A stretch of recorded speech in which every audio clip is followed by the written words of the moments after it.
De México pasamos a Ucrania, de las declaraciones de Claudia Sheinbaum pasamos a las palabras hoy por parte de Volodymyr Zelensky en su respuesta a Donald Trump. Le acusa de una burbuja de desinformación de Rusia, refuta estas declaraciones del presidente de Estados Unidos que hablaban de un 4% de aprobación, dice que no puede firmar el acuerdo. Básicamente es un órdago, es un ultimátum del presidente de Ucrania más arrinconado que nunca. ¿Qué opinas de las palabras de hoy por parte de Volodymyr Zelensky, acusando a Donald Trump, acusando a Rusia, básicamente arremetiendo con todos en un momento pues cada vez más complicado? Ya se habla oficialmente de elecciones en Ucrania. Ha abierto la puerta a Donald Trump. ¿Qué salida le queda a Volodymyr Zelensky, Paco?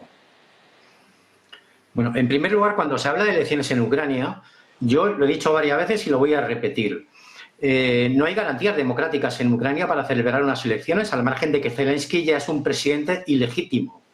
El régimen de Kiev hace 3 años decidió ilegalizar a toda la oposición democrática, desde la derecha moderada hasta los comunistas, pasando por el Partido Socialista Ucraniano, que protestó y le escribió una carta a Sánchez y no ha sido contestada, por cierto. Es decir, es como si hablamos de que el régimen de Franco convoca unas elecciones en 1974. Es una situación muy parecida, porque también estaban ilegalizados los comunistas y hasta la derecha moderada, como los democristianos, ¿no?, en esa época en España. Y segundo, como ha dicho Javier, y hay que repetir, es un presidente ilegítimo puesto que no ha convocado elecciones al final de su mandato. Por otra parte, no por zanjar, sino por puntualizar el tema de lo de la mesa de los niños famosa. A ver, Europa, los países de la Unión Europea están recibiendo su propia medicina. Ellos se negaron a negociar cuando se agudizó el conflicto de Ucrania, desde 2014 y después, en los últimos 3 años. Y lo apostaron todo al campo de batalla. Hay declaraciones expresas por parte de von der Leyen, de Borrell, etcétera, de toda esa pandilla de halcones de la guerra, indicando que la única salida con Rusia era el campo de batalla. Bueno, y que no había que negociar con Rusia. Bueno, pues ahí tienen su propia medicina y ahora se quejan de que no les invitan a negociar. Era lo que ellos planteaban. Por otra parte, en el caso de Ucrania, el régimen de Zelensky llegó a aprobar una ley según la cual se prohibía al presidente de Ucrania negociar con Rusia. Entonces, bueno, ¿cómo pretenden ahora formar parte de una mesa de negociación? Incumplirían la propia legislación que ellos mismos aprueban, ¿no? Y luego sobre otro sinsentido, ¿no? Cuando hablan desde la Unión Europea y la OTAN, desde Bruselas, sede tanto de la Unión Europea como de la OTAN, de que están siendo marginados de la negociación entre Estados Unidos y Rusia sobre el futuro de Ucrania, y esto lo dicen en una reunión que convocan con 7 países de 27 de la Unión Europea, donde marginan a 20 países de la Unión Europea de su propia reunión para hablar del tema de Ucrania. Es decir, son ellos los que empiezan a marginar a los propios países de la Unión Europea cuando plantean una reunión como la reciente de París, ¿no? Están en un mar de contradicciones, han perdido el norte y están dando palos de ciego, porque además están remando en contra del curso de la historia. Y el curso de la historia es inexorable. Va a haber un acuerdo entre Estados Unidos y Rusia sobre Ucrania y sobre el conflicto en Europa por 2 razones. Una, porque Estados Unidos quiere concentrarse en la batalla, en la guerra económica con China, que es su principal adversario, y quiere dar carpetazo al asunto de la guerra de Ucrania. Y por otra parte, el segundo factor y el más definitivo, claro, cuando hablamos de una guerra, que es que Rusia ha ganado o está ganando o ha ganado la guerra. Bueno, pues pendientes de este acuerdo entre Rusia y Estados Unidos, de lo que dice, de lo que hace Volodymyr Zelensky, seguimos con últimas horas. En este caso, precisamente, estaba hablando Paco de la relación entre Estados Unidos y China. Ojo a lo que apunta ahora mismo The New York Times. Está teniendo también, por cierto, un impacto en los mercados. Estamos viendo subidas, por ejemplo, en el S&P 500. Hemos visto caídas, sin embargo, para el dólar indexante esta última hora. El New York Times informa de que Trump aspira a un acuerdo comercial más amplio y mejor con China. Los funcionarios de Estados Unidos consideran si pueden llegar a un acuerdo con China, que aumentaría sus compras de bienes e inversiones estadounidenses. Habla también, ojo, de la seguridad sobre las armas nucleares. Trump está buscando, como decimos, un gran acuerdo. Considera un nuevo acuerdo comercial con China. Más de media docena de asesores actuales y anteriores y otras personas familiarizadas con el pensamiento de Trump dicen que sí, si bien habría obstáculos significativos para alcanzar cualquier acuerdo, al presidente le gustaría lograr un acuerdo de amplio alcance con Xi, que vaya más allá de simplemente reestructurar la relación comercial. Habla, por ejemplo, de un acuerdo que incluye inversiones sustanciales y compromisos de China para comprar más productos de Estados Unidos. Sus asesores dicen que le gustaría que el acuerdo también incluya cuestiones como la seguridad de las armas nucleares, algo que prevé resolver personalmente con Xi. Hablaba de una reunión entre Rusia, China y Estados Unidos precisamente sobre la seguridad nuclear. Trump, que ya está usando su famosa táctica de los aranceles, mientras tanto busca negociar un acuerdo, como decimos, ante uno de sus mayores rivales, ante una de las mayores amenazas para Estados Unidos. Trump, que por un lado da con estos aranceles, por un lado ataca con estos aranceles, al mismo tiempo busca negociar un gran acuerdo, más inversión en Estados Unidos, más compra de productos estadounidenses y también seguridad sobre armas nucleares. Este es el movimiento de Trump con China. Nosotros volvemos a mirar a Ucrania, a Zelensky. Raúl, quiero saber qué opinas de la defensa de hoy por parte de un Volodymyr Zelensky que dice que no puede firmar nada, dice que tienen que estar todos los países en la mesa de negociaciones. Al principio decía Europa, ahora dice tiene que estar Turquía, tiene que estar Reino Unido, tiene que estar los países europeos. ¿Qué opinas de estos últimos movimientos por parte de Zelensky? Veamos, yo diría que Zelensky ya realmente se ve también totalmente acorralado. Efectivamente, y concuerdo con el compañero en cuanto a su análisis de que las elecciones en Ucrania no es que sean especialmente limpias, y es que no son procesos democráticos especialmente limpios. También es cierto que los comentarios de Donald Trump para intentar incentivar unas nuevas elecciones en Ucrania, creo que deberían ya darse después de que se culmine el acuerdo final entre todas las partes, principalmente porque en un estado de guerra es especialmente difícil llevar a cabo unas elecciones de manera ordenada y con todos los ciudadanos que deberían poder votar, pues votando en este caso. En este caso lo que encontramos son territorios en el este y en el sudeste de Ucrania que siguen, ahora mismo están tomados por Rusia, pero que siguen en disputa entre ambas naciones como tal, y por lo tanto es cierto que no habría, en el caso de que se celebraran elecciones, no habría un proceso democrático especialmente limpio dentro de lo que cabe, siendo lo que es Ucrania en este caso. Entonces, bueno, realmente, bueno, pues sí, Zelensky ahora mismo se ve realmente acorralado y no sabe cómo salir más que diciendo que Donald Trump es un sujeto de la desinformación rusa ahora mismo, pero la realidad es la realidad. No está teniendo avances en el frente de guerra, no tiene un gran apoyo popular como lo que tenía al principio del conflicto bélico, y son básicamente reclamos desesperados en este punto ahora mismo. Pues Javier, también te quiero formular a ti esta cuestión, poner sobre la mesa este tema, estas declaraciones que se podían seguir, por cierto, también en la señal de Negocios Televisión. No solo veíamos a Putin o a Lavrov, veíamos a Zelensky respondiendo a los ataques de Donald Trump, hablando sobre las elecciones, hablando sobre los acuerdos que no puede firmar. Dice que no es serio que Estados Unidos le pida 500.000 millones de euros. La pregunta es también de dónde los sacaría. ¿Qué te parece esta defensa de Zelensky? El punto del cisne adentro. ¿Va a haber elecciones en Ucrania? Claro, Zelensky ya está anunciado.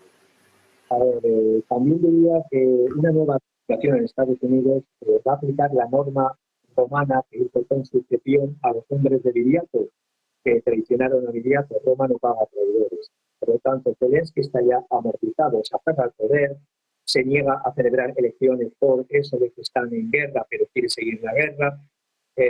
candidato se va a presentar a candidato, nadie le tienen ya como apartarle y busca esa ley marcial sin herir. Por parte de la administración nueva en Estados Unidos, el propio Elon Musk, ya desde hace meses, en ejemplos, que voy a poner solo uno, de la opinión que tiene la administración nueva de Estados Unidos, Elon Musk, sobre Zelensky, fue una declaración que hizo el 31 de diciembre del año pasado, donde llamaba a Zelensky campeón en robar dinero, campeón de todos los tiempos en robar dinero y que ha realizado realmente uno de los mayores atracos de dinero de todos los tiempos. Estoy pensando que según la página consultada el 20 de enero de este año, de la página web de los Estados Unidos, stake.gov, la cooperación de seguridad de Estados Unidos en Ucrania ha ido cantidad ingente de dinero, por ejemplo, casi 66.000 millones, es decir, 65,9 billones, a asistencia militar y otros más de 27.000 millones a reservas del Departamento de Defensa. Todo ese dinero, todas esas armas, sin control de seguimiento, sin trazabilidad, sin medición de cuentas, ¿dónde ha ido? Claro, para los europeos que han convertido, cuando decíais uno de vosotros, que en Europa, en la Unión Europea, en la Comisión Europea, los halcones de la Unión Europea, no son halcones, por favor, son pajaritos que comen el alpiste de las comisiones, nunca mejor dicho, dentro de la comisión. Si estuviese un general presidente como general de Gaulle, le aplicaría el artículo a los europeos de la comisión, el artículo 450 del Código Penal francés, que habla de la asociación de malhechores, asociación de malfaiteurs, donde se han reunido pues una especie de una casa de lenocinio y de tráfico de influencias y de dinero. Por lo tanto, Zelensky forma parte de ese equipo. Y Zelensky, pues la realidad es que Ucrania está vendida, repito, está vendida y está por su propio ocupa presidente y que ya Roma no paga traidores. Es decir, Zelensky, el deseo de supervivencia que tiene todo ser humano, incluso el ser humano más abyecto, me recuerda el poema El Sapo, digo que me refiero a la persona, me recuerda el poema El Sapo de Víctor Hugo, pero incluso en El Sapo veía más humanidad que detrás de las acciones y el comportamiento del presidente ocupa Zelensky. Bueno, pues pendientes de Zelensky, para terminar, si os parece, miramos también a Europa, esta reunión de emergencia, de nuevo convocada por el presidente francés, Emmanuel Macron, como bien decía antes Paco, que no ha habido unidad ni siquiera para invitar a todos al mismo tiempo. Además, tenemos un popurrí, ¿no? Porque va a Canadá, que no es un país europeo. Estaba el otro día el secretario general de la OTAN, hoy le toca el turno sobre todo a los países bálticos, ¿no? Que son los más beligerantes, los más asustados también por su cercanía con Rusia. ¿Qué esperas de esta reunión, Paco? Y sobre todo, ¿por qué estas alarmas en Europa? ¿Por qué esta histeria, ¿no?, a la que aludían tanto Lavrov como Vladimir Putin? Esta segunda reunión yo creo que ha sido convocada por el mismo convocante de la anterior para salir al paso por las críticas que ha recibido y que he citado antes, ¿no? Que habían marginado a 2/3 de los miembros de la Unión Europea, ¿no? de ese conciliábulo, que había sido convocado además para no llegar a ningún acuerdo. Esa era la sana intención que tenían, no llegar a ningún acuerdo. Como así se ha visto, por otra parte, ¿no? Porque hay serias diferencias entre países como Alemania, que no están de acuerdo en aumentar el techo de gasto para incrementar los gastos militares, por una sencilla razón. Alemania lleva ya un año en recesión económica, y luego posiciones diferentes de otros países como España o Francia, ¿no? Que sí están dispuestos a seguir con los sacrificios a sus propios pueblos con tal de incrementar el gasto de defensa, como así ha declarado el ministro Cuerpo o el propio Pedro Sánchez, ¿no? Ni siquiera se ponen de acuerdo entre ellos. Y por otra parte, claro, estamos hablando en el caso de Estados Unidos, lo que reclama Ucrania son 500.000 millones de dólares, ¿no? Y en el caso de Europa estamos hablando también de una cifra similar, no sé si igual o superior o un poco inferior. Es decir, una riada de decenas de miles de millones de dólares y de euros que no se sabe muy bien dónde han acabado.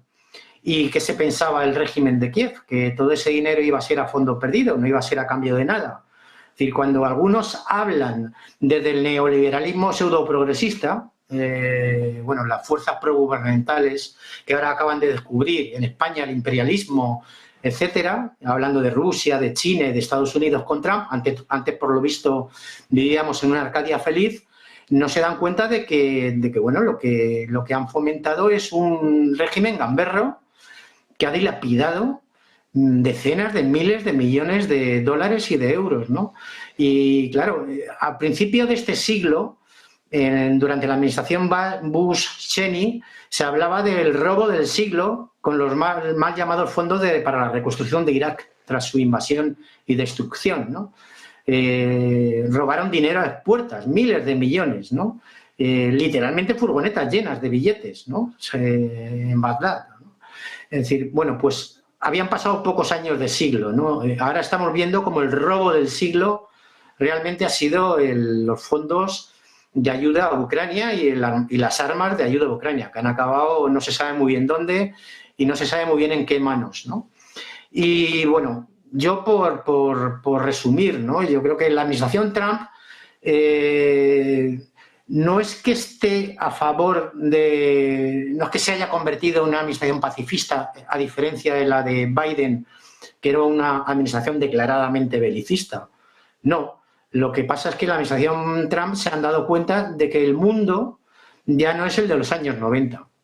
Mientras que la administración Biden seguía instalada en el mundo unipolar de los años 90, con una sola superpotencia que hacía y deshacía, pensaban que vivían hace 3 décadas o casi 4, en la administración Trump se han dado cuenta de que estamos en un mundo como mínimo tripartito, donde los acuerdos